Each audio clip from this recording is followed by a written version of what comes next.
আপনারা তো বিভিন্ন জায়গায় পিকনিক করতে যান, আর বিভিন্ন জায়গায় বিভিন্ন পার্কে বিভিন্ন নদীর ধারে, আর এই যে জায়গাটা বা একদম ওয়াও।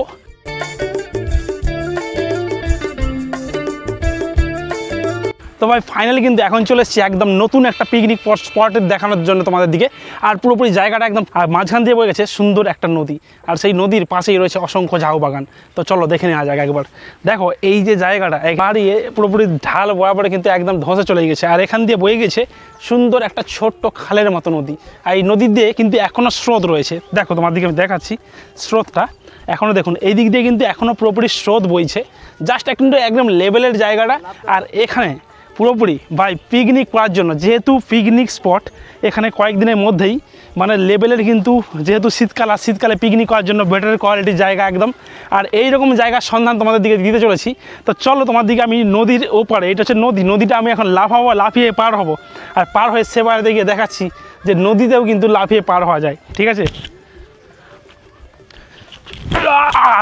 ভাই, একদম পুরোপুরি নদীর এপারে চলে এসেছি। এইবার তোমার দিকে নিয়ে গিয়ে এই দিকটা দেখাবো কতটা লেভেলের এখানে সেই পিকনিক স্পটটা রয়েছে।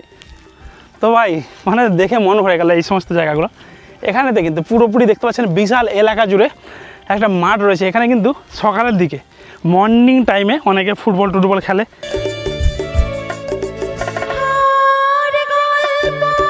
এর সাইডে রয়েছে অসংখ্য কিন্তু সেই ঝাউয়ের বাগান। তো দেখতে পাচ্ছ এই ঝাউ বাগানে অনেক কিন্তু এখন গরু চড়ছে। ভাই এত সুন্দর জায়গা, সত্যি তো বলতে পিকনিক করার জন্য যে রূপনারায়ণ নদীর তীর যে এত জায়গা রয়েছে সেটা আমার জানা ছিল না। এখানে এসে এটা বুঝতে পারলাম, এত সুন্দর পরিবেশ। আর যারা পিকনিক করতে চায় অবশ্যই কিন্তু এখানে চলে আসবে।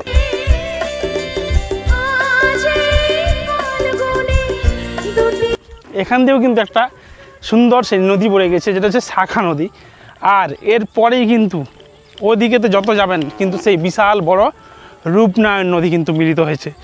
মানে চটটা খালি দেখে নিন কতটা এরিয়া জুড়ে, মানে পিকনিক করার জন্য তো একদম মনোরম পরিবেশ, জাস্ট বলে বোঝানো যাবে না, এতটাই সুন্দর এখানে এই জায়গা।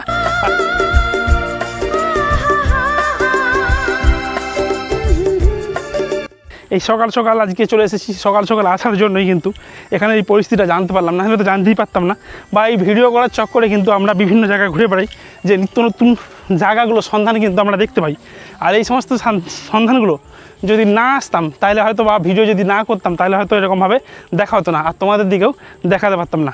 তো দেখো দেখতে দেখতে কিন্তু আমরা প্রায় একদম সেই রূপনারায়ণ নদীর ধারে চলে আসছি। আর এখান থেকে দেখুন, এখানে কিন্তু সেই চিমনি, 3টে চিমনির যে দৃশ্য সেখানে এখান থেকে কিন্তু পুরোপুরি দেখা যাচ্ছে। আর এদিকটাতে এখানে ভাই অনেকগুলো কুলের গাছ রয়েছে। এই নাকি বলে সরস্বতী পুজোর আগে কুল খাওয়া নিষিদ্ধ রয়েছে। আর এখানে দেখো কুলের গাছ, আর আমরা কুল গাছের নিচে দিয়ে কিন্তু ঢুকে পড়েছি। আর এখান দিয়েও একটা সেই নদীটা দেখতে পাচ্ছেন, এই দিকে একটা টুকরো চলে আসছে, আর এই টুকরোটাও কিন্তু সোজা চলে গেছে অনেকটা দূর পর্যন্ত। তো পুরোপুরি কিন্তু আমাদের এখন খাবার রেডি হয়ে গেছে, মানে এখন বাজে দুপুর প্রায় 2টো বেজে গেছে। তো আমাদের কিন্তু এদিকে চিকেন, আর এদিকে মোটামুটি দেখা গেল স্যালাড ফ্যালাড সব কিছু রেডি। আর আমাদের রুটি হয়েছে পিকনিক করার জন্য, আর দুজনে কিন্তু এসেছিলাম শ্যামদা আর আমি। তো পিকনিক প্রায় আমাদের হয়ে গেছে।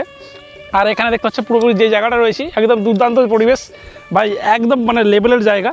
আর এই জায়গাটাতে এসে শুধু মনটা ভরে গেল। তো এই পিকনিক স্পটটা কেমন লেগেছে অবশ্যই কিন্তু কমেন্ট করে সবাই জানাবে। আর এটা হচ্ছে রূপনারায়ণ নদীর তীরেই কিন্তু অবস্থিত, কোন জায়গা সেটা আমার জানা নেই, মোটামুটি যাই হোক যদি জানতে পারি অবশ্যই কিন্তু লোকেশন দিয়ে রাখবো। আর এখানে দেখুন পুরোপুরি রূপনারায়ণ নদীর তীরে এখানে রয়েছে, আর সামনেই কিন্তু সেই থার্মাল পাওয়ারের যে 3টে যে পাওয়ার প্ল্যান্ট সেইটা কিন্তু এখানে দেখতে পাওয়া যাচ্ছে এখান থেকে।